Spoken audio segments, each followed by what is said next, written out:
A travel ban will be placed on all non-residents. We lock Victoria down. The 10-kilometre rule will come down to 5 kilometres. COVID has highlighted just how much decisions made by politicians can affect our day-to-day lives.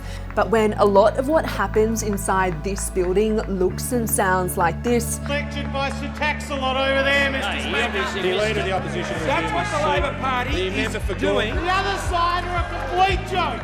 It's not surprising that many of us couldn't care less about politics, but politics is ingrained in just about everything. Governments of all levels make decisions that can have a major impact on us all, affecting even the simplest things, like the amount of public transport in your area, to your internet speed, to the cost of your degree. We are little individuals, but we exist in a system. And so if we don't understand the system, then we can't work out how to manipulate that system to our gain. So let's talk about the division of powers. It's a key part of Australian democracy.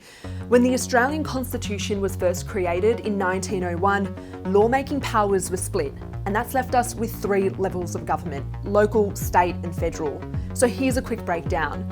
On a local level, you've got your local government or council. They collect taxes from property owners known as rates, plus they receive money from state and federal governments to spend on some of those basic community services we all rely on, like maintaining local roads and streets, libraries and swimming pools, and picking up the rubbish.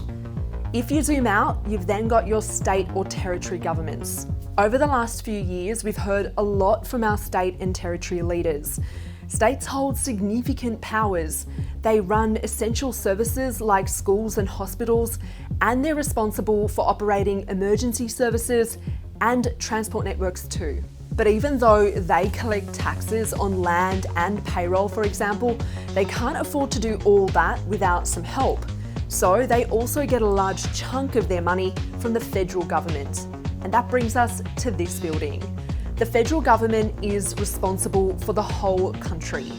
National laws are made here, like decisions about how Australia engages with the rest of the world and our defence, along with trade, immigration, universities and welfare. Now, obviously things aren't always this clear-cut. Sometimes different levels of government have to work together to get things done, and sometimes it gets messy.